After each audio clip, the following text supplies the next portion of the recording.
From right here on the Georgia and South Carolina coastline to thousands of miles across the Atlantic, the First Alert Weather Team has you covered with any system all hurricane season long. But have you ever wondered how we make a forecast? I'll let you know, in coordination with the National Hurricane Center and National Weather Service.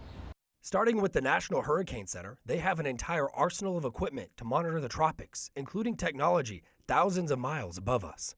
We've got the satellites, way up in the sky over Earth, looking back down at Earth, and we get continuous coverage of storms with that satellite data. So it doesn't really matter if they're located over the Gulf of Mexico, off the U.S. East Coast, or way over the Atlantic. Once storms get closer to the coast, NOAA and the U.S. Air Force deploy the hurricane hunters to fly into and above these tropical systems. While in flight, these planes collect important meteorological data, such as peak wind speeds and pressure ratings that help determine how strong a storm is. That data then gets sent directly back to forecasters and ingested into the latest forecast model runs. The forecaster is actually going in there, and they're seeing all the different model data that's predicting or simulating what the storm may do.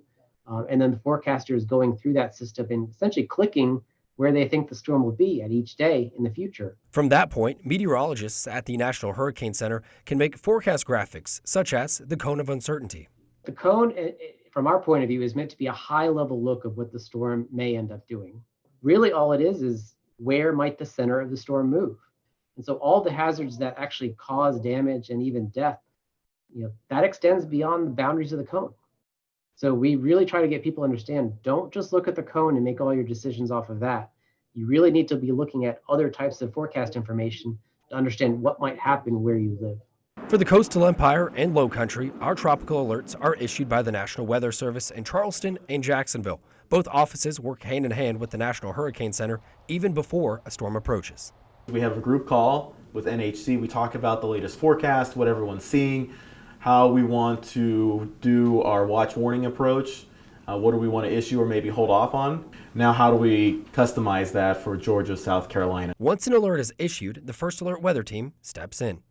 That communication serves as the backbone for everything we do. So as the weather enterprise, we not only need a great forecast, that's step one, but we need to then communicate not necessarily just that forecast, but the impacts from that forecast and personalize it to each person. No matter what this hurricane season has in store for us, one thing is for sure. The WTOC First Alert Weather Team will be here before, during, and after the storm.